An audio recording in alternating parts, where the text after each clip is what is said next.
sisters and brothers, the Lord be with you. And with your spirit. A reading from the Holy Gospel, according to St. Matthew. Glory to you, Lord.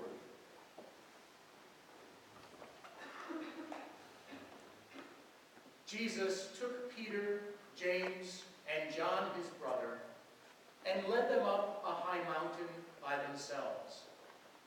He was transfigured before them. His face shone like the sun, and his clothes became white as light. And behold, Moses and Elijah appeared to them, conversing with him. Then Peter said to Jesus in reply, Lord, it is good that we are here. If you wish, I will make 3 tents here, one for you, one for Moses, and one for Elijah. While he was still speaking, behold, a bright cloud cast a shadow over them. Then from the cloud came a voice that said, This is my beloved Son, with whom I am well pleased. Listen to him. When the disciples heard this, they fell prostrate and were very much afraid. But Jesus came and touched them, saying, Rise, and do not be afraid. And when the disciples raised their eyes, they saw no one else but Jesus alone. As they were coming down from the mountain, Jesus charged them, Do not tell the vision to anyone until the Son of Man has been raised from the dead. The Gospel of the Lord. Praise to you, Lord Jesus Christ.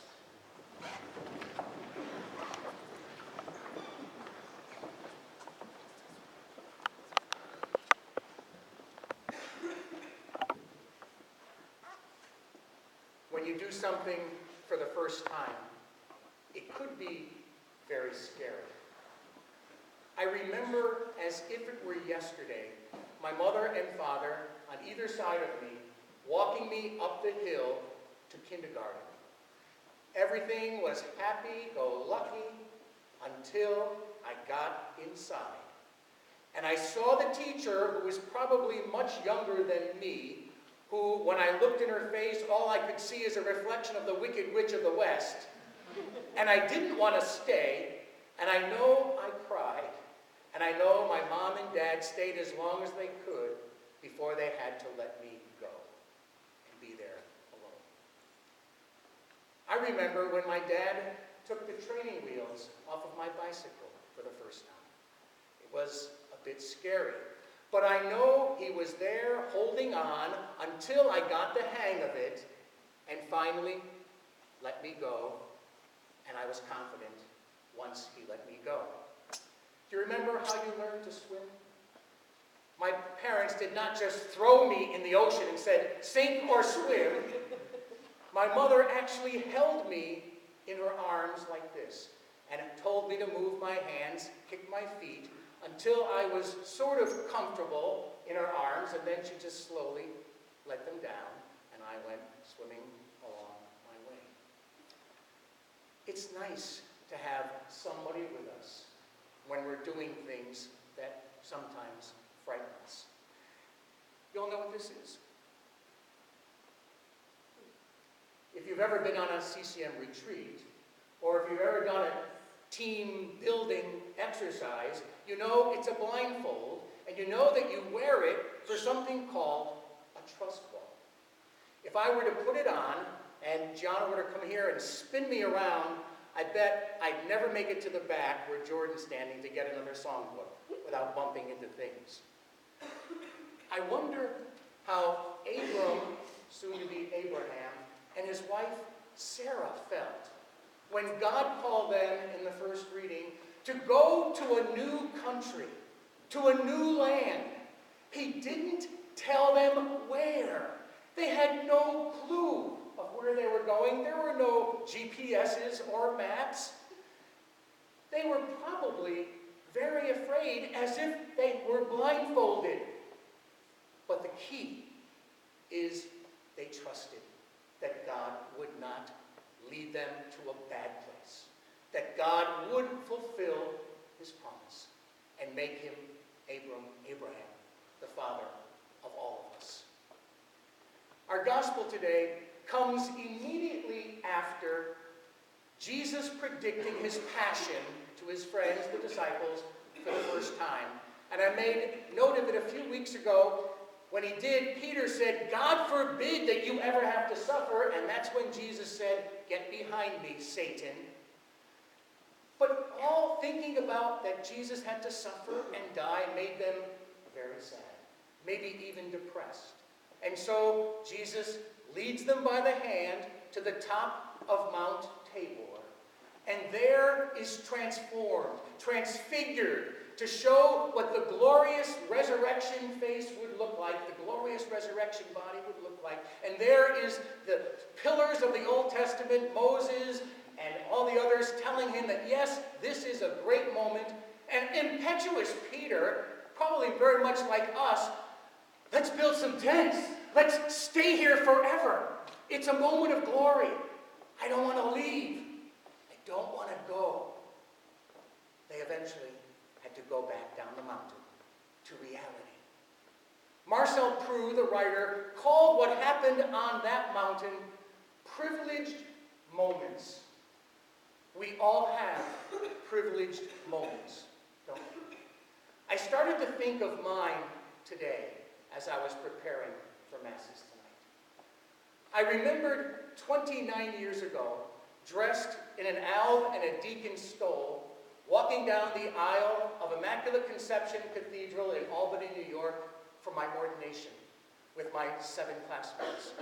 Got about to this point, my parents were in the front row with members of my family, and I noticed my father actually shaking from the back.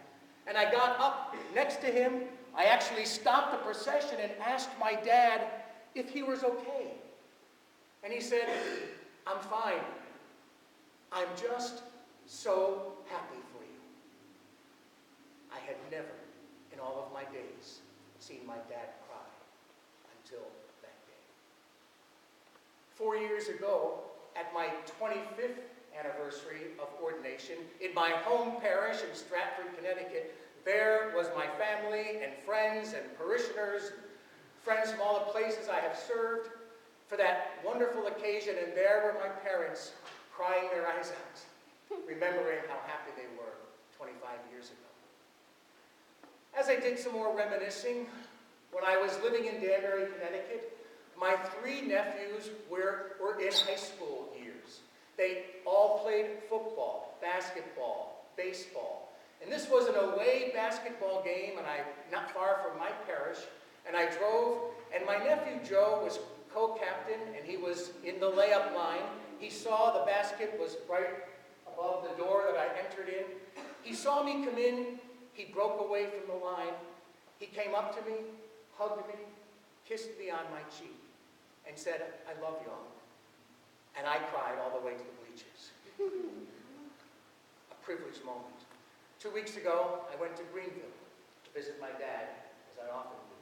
And I went into his room, and there it was a gallery of my mother's photographs, beginning with her engagement picture out of the newspaper, wedding photo, pictures of them on cruises, pictures of them shoveling snow up to here. And as we walked around the room, he had a memory for each one of those pictures. And we both were in tears. My dad has Alzheimer's. He couldn't remember that I was there 2 weeks ago. He couldn't remember what he had for breakfast or lunch.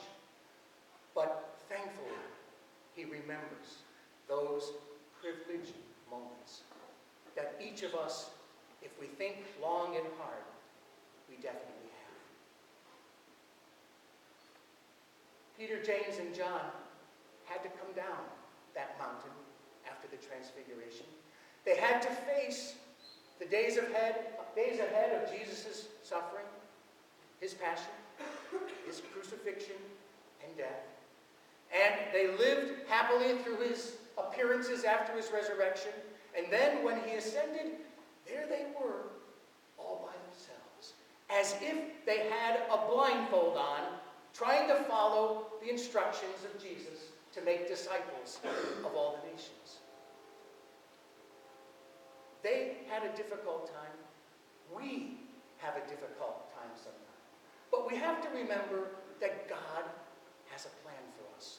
Like he had for Abraham and Moses and the prophets and Jesus. And we hear St. Paul tell Timothy in the second reading that that plan for each of us is a holy way of life. And as we walk the steps from here to the kingdom, sometimes those steps will be very clear. Sometimes we'll feel as if we have a blindfold on and we're just counting on Jesus pulling us through.